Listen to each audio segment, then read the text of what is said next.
जी sir, आज की conference के बारे में बताइए किस लिए रखी गई? आज आप सबको पता है, कई सालों बाद कांग्रेस की जीत का दूसरा चरण शुरू हुआ है। पहले हिमाचल से शुरू हुआ था, आज कर्नाटका से हुआ है। हिमाचल एक छोटी स्टेट थी, कर्नाटका बहुत बड़ी स्टेट है जिसको दक्षिण का द्वार कहते हैं। यहाँ दारोमदार सारा नरेंद्र मोदी जी वर्सेस राहुल गांधी और प्रियंका गांधी की आपस की राजनीतिक लड़ाई थी।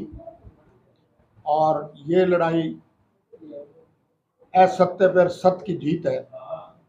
कर्नाटक के मुद्दों की लड़ाई थी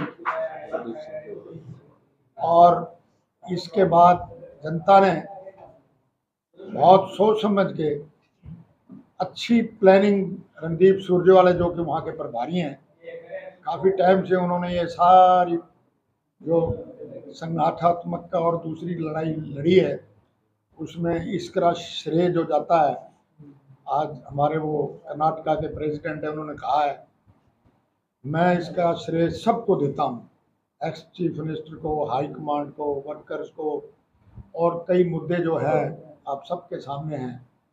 ये आज सारे हिंदुस्तान में ये कर्नाटका की जो जीत कांग्रेस की है, ये 2024 का एक नई शुरुआत कांग्रेस के लिए हुई है।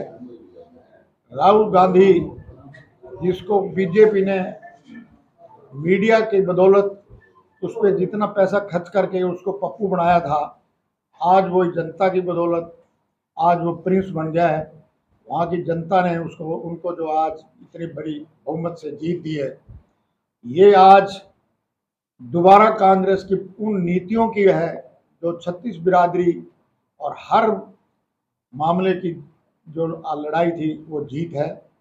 मैं आज और ज़्यादा न कहते हुए आज इसी में अपनी पार्टी की तरफ से, हल्का की तरफ से, भाई जो युवा आए हुए हैं राजेश राणा की तरफ से, उनके दफ्तर में आज सब लोग आए हैं, मैं आपका धन्यवाद भी करता हूँ, बधाई भी देता हूँ और उम्मीद करता हूँ आज इस खुशी में आप जिस हाजिरी से शरीक हुए हैं, आगे भी नीतियों के साथ इस तरह शरीक होते रहेंगे।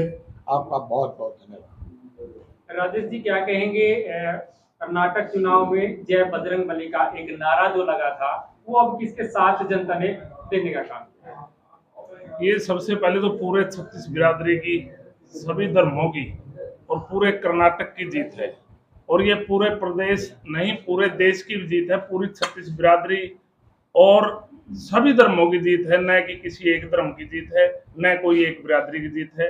जो बीजेपी सरकार बिरादरी के नाम पे बांटना चाहती थी, ये मोदी और अमित शाह के मुंह पे तमाचा है।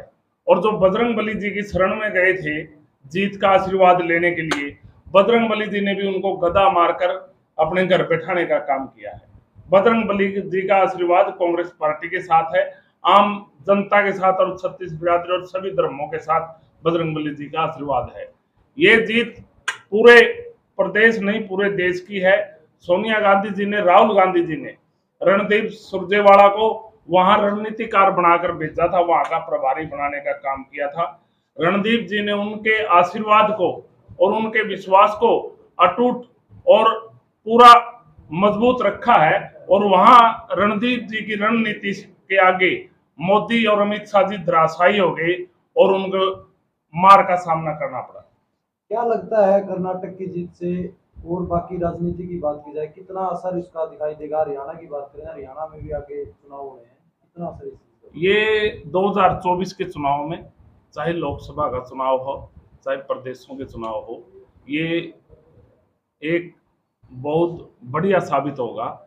और जो ये रणनीति बनाई गई है कर्नाटका में रणदीप सुरजेवाला जी ने, इसी रणनीति के तहत उसके बाद 10वें महीने दिसंबर में राजस्थान और मध्य प्रदेश और छत्तीसगढ़ के चुनाव है, वहां भी कांग्रेस की परचम लहराएगी और भारी जीत होगी।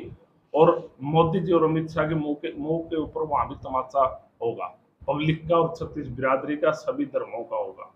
ये लोकसभा चुनाव, आने वाले लोकसभा चुनाव में कांग्रेस पार्टी पूरे देश में परचम लहराने का काम करेगी और इन चोर लुटेरों और ठगों को, अमित शाह और मोदी जी को घर बिठाने का ये पब्लिक, ये जनता, ये सभी युवा, सभी महिलाएं, सभी बहनें ये घर बिठाने का काम कर कर्नाटक की जीत कहीं ना कहीं जो भारत जोड़ो यात्रा राहुल गांधी ने की थी उसका कितना असर आपको लगता है उस कि उस चीज का? सारा राहुल गांधी का श्रेय है।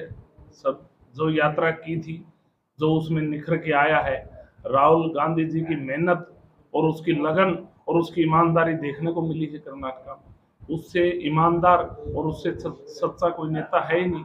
ये तो अमित शाह जी और मोदी जी तो एक लूट और खसोट और झूठ की दुकान है, जो अब ताला लगाने का काम किया है कर्नाटक ने। ये अब उसकी दुकान के ऊपर ताला लग गया है और ये सिमटती जाएगी। हरियाणा में जिस प्रकार से देखा जाए कांग्रेस पार्टी कहते हैं अभी गुटबाजी का शिकार है, तो आने वाले विधानसभा और लोकसभा चुनाव में आपको क्या लगता है, क्या मिलकर के चलेगी पार्टी? बिल्कुल कोई गुटबाजी नहीं है, सभी एक हैं। सबका अपना अपना खुद का संकल्प है, खुद का वो है भाई तरीका है पब्लिक में जाना और वोट मांगने का। लेकिन कांग्रेस पार्टी ग्राउंड स्तर पे भी सब एक हैं और हरियाणा में 70 सीट आएंगी कांग्रेस की, और हाईकमान फैसला करेगा कौन मुख्यमंत्री की सीट पे बैठा, कौन मंत्री वजीर बनेगा इस प्रदेश का, वो हाईकमान ने। पिछली बार भी अगर सीट अच्छे से बांटी होती तो शायद हो सकता था, आज के समय ये चर्चाएं चलती कि कांग्रेस की सरकार होती, लेकिन आपके गुटबाजी की वजह से आपकी सीटें खराब हुई, गलत बटी तो खराब हुई, इस वजह से आप विपक्ष में बैठे। नहीं जी, ऐसा कुछ नहीं है। ये जो पीछे चुनाव थे, ये जो 75 पार का झूठा बीजेपी ने नारा दिया था, उसमें सब भागे थे, लेकिन वो 40 पे अटक के खड़ी हो गई थी बीजेपी। इसमें खुद मनोहर लाल खट्टर जी ने माना था। मैंने 75 सीट का नारा दिया, मेरी उम्र बताई थी, लेकिन ये लोग भी बैग गए, बोला 75 सीट समझ गए इसको।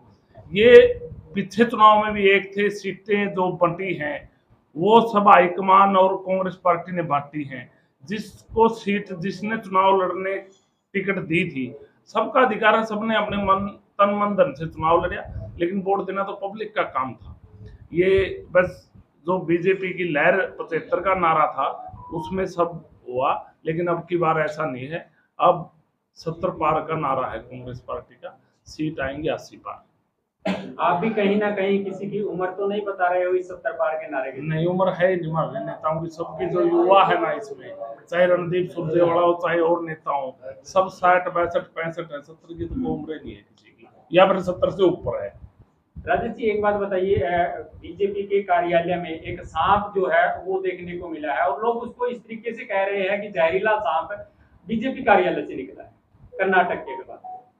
नहीं, ये तो अपने चुनाव के सब अपने तरीके हैं वोट मांगने के। किसी ने धर्म के नाम पे, बीजेपी ने तो हमेशा ही विकास के नाम पे तो वोट मांगा ही नहीं, ना रोजगार के नाम पे वोट मांगा, ना युवाओं के ख्याल रखकर वोट मांगा।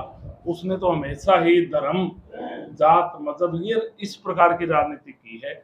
लेकिन कर्नाटक ने ये साबित कर दिया भाई इस प्रदेश में भाईचारा सबसे बड़ी है।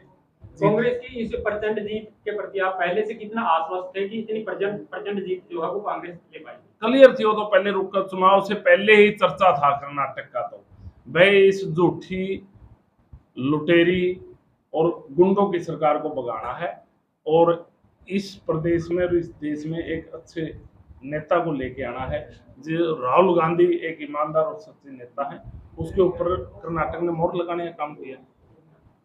काम किया था पिछले दिनों, भाई अब की बार मेरी आर पार की और ये आखिरी लड़ाई है, तो उसके बारे में आप क्या कुछ कहना चाहेंगे? देखो, भूपेंद्र हुड्डा जी हो, चाहे रणदीप सुरजेवाला जी हो, चाहे कुमारी सैलजा हो, वो बहुत बड़े लीडर हैं और उनके बारे में मेरा कुछ कहना उचित नहीं है, ना मेरा कोई लेवल है। मैं एक किसान का बेटा हूँ, एक आम परिवार से हूँ। वो उनके अपने खुद की सोच है, उसके बारे में मैं कुछ नहीं बोलूँगा। लेकिन एक बात सच्चाई है, कांग्रेस सारी ग्राउंड पे भी ऊपर भी एक है और 70 पार सीट आएंगी। एक और बात बताया, हाईकमान ने फैसला करना है किसको चीफ मिनिस्टर की कुर्सी बिठाना है, किसको वजीर की कुर्सी बिठाना है, ये हाईकमान का फैसला होगा। राजेश चौधरी रणदीप सिंह सुरजेवाला का कद इस जीत के बाद काफी बढ़ गया है, क्योंकि कर्नाटक में तकरीबन काम वो निगरानी का देख रहे थे। इसके बाद जो हरियाणा में विधानसभा चुनाव होने हैं तो बहुत से युवा रणदीप सिंह सुरजेवाला के टच में हैं, तो इस जीत के बाद उनका कद बढ़ने के बाद टिकट वितरण में कितनी ज्यादा भूमिका रणदीप सिंह सुरजेवाला की रहने वाली? अभी मैं बता देता हूँ मीडिया के माध्यम से, अभी प्रभारी थे वहाँ भी जी थे, हरियाणा में टेम निदेशक थे रणदीप सुरजेवाला जी। अब वहाँ का चीफ मिनिस्टर बनने के बाद, पूरा गठन होने के बाद वो हरियाणा में अपना काम करेंगे और सभी हलकों में जाएंगे, 90 के 90 हलकों में कांग्रेस पार्टी को मजबूत करने का काम करेंगे। और जो भी उसके साथ जुड़े हुए हैं, जो भी टिकट मांगने के इच्छुक है, सबका आवेदन लेंगे और उनकी सबकी पैरवी करेंगे। वो हाईकमान ने फैसला करना है कि उसके किसको कितनी सीटें दें। बिल्कुल ग्राउंड पे रहेंगे हरियाणा में रणदीप सुरजेवाला और उनकी बहुत मजबूत दावेदारी रहेगी हर चीज पर।